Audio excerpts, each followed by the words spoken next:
یہ 18 مئی 1974 کی بات ہے جب بھارت نے اپنے ایٹم بم کا تجربہ کیا۔ اس تجربے نے پاکستان میں ہلچل مچا دی اور بھارت پاکستان سے 2 جنگیں پہلے ہی لڑ چکا تھا۔ ایک جنگ تو 3 سال قبل ہی لڑی گئی تھی۔ پاکستانی حکمران طبقہ واقف تھا کہ بھارت ایٹم بم بنا رہا ہے، لیکن پھر بھی تجربے کی خبر اس پر بجلی بن کر گری۔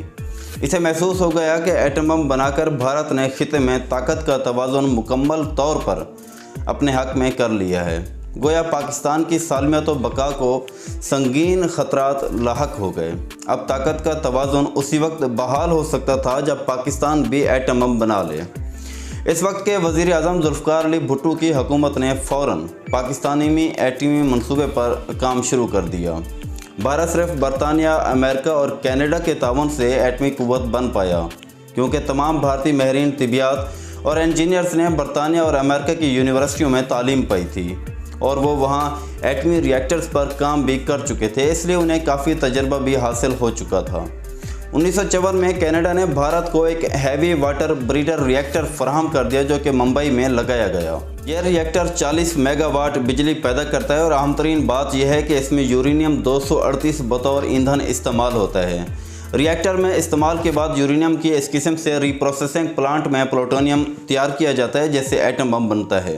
اور سب سے زیادہ دلچسپ بات یہ ہے کہ 1938 میں جرمن سائنسدانوں نے دریافت کیا کہ یورینیم سے وسیع پیمانے پر تباہی پھیلانے والا ایک ایٹم بم بن سکتا ہے۔ اس دریافت کے بعد ہٹلر کی حکومت نے ایٹم بم کی تیاری شروع کر دی، مگر وہ کچھ وجوہات کی بنا پر پایہ تکمیل تک نہ پہنچ سکے۔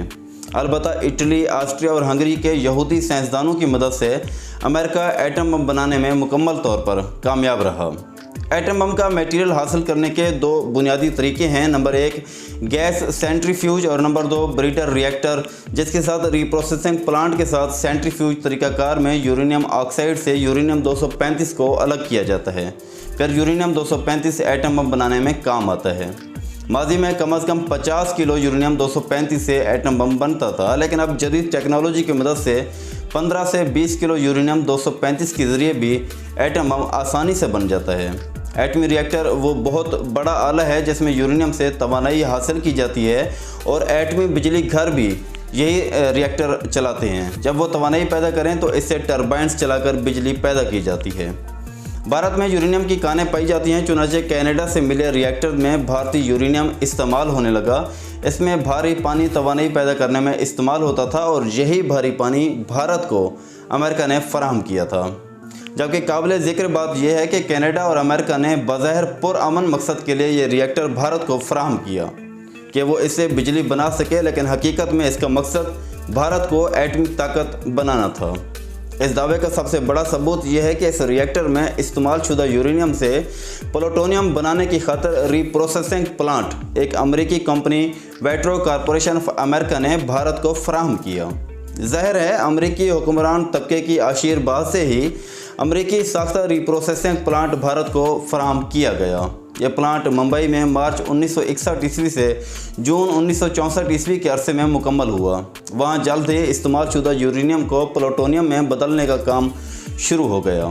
1969 سے 1972 کے درمیان بھارت نے ممبئی میں ہی روس کے تعاون سے پلوٹونیم کو بطور ایندھن استعمال کرنے والے چھوٹے چھوٹے ری ایکٹرز تعمیر کر لیے۔ ان کی مدد سے بھارتی ماہرین پلوٹونیم کی قیمتی معلومات سے آگاہ بھی ہوئے اور سب سے بڑھ کر انہوں نے جانا کہ پلوٹونیم کے لیے ایسا ایٹم بم کیسے بن سکتا ہے۔ چنانچہ 28 مئی 1974 کو بھارت نے جو پہلا ایٹم بم چلایا وہ پلوٹونیم کا ہی تھا۔ پاکستان میں بھی ایٹمی پروگرام شروع کرنے والے بیشتر ماہرین برطانوی اور یورپی یونیورسٹیوں سے فارغ التحصیل تھے۔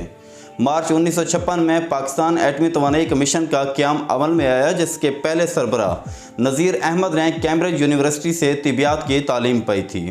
بعد ازاں کمیشن کے نئے صدر ڈاکٹر عشرت حسین عثمانی اور دیگر ماہرین مثلاً پروفیسر رفیع محمد چودھری، سلیم الزمان صدیقی، ریاض الدین صدیقی، ڈاکٹر عبدالسلام، منیر احمد خان وغیرہ نے پاکستانی ایٹمی پروگرام کو رواں دواں رکھا۔ 1965 میں امریکہ نے پاکستان کو بھی ایک چھوٹا سا ری ایکٹر فراہم کر دیا، مگر اس میں افزودہ یورینیم بطور ایندھن استعمال ہوتا تھا۔ یہ ری ایکٹر پاکستان میں جوہری سائنس پر تحقیق کرنے والے ادارے اسلام آباد میں نصب کیا گیا۔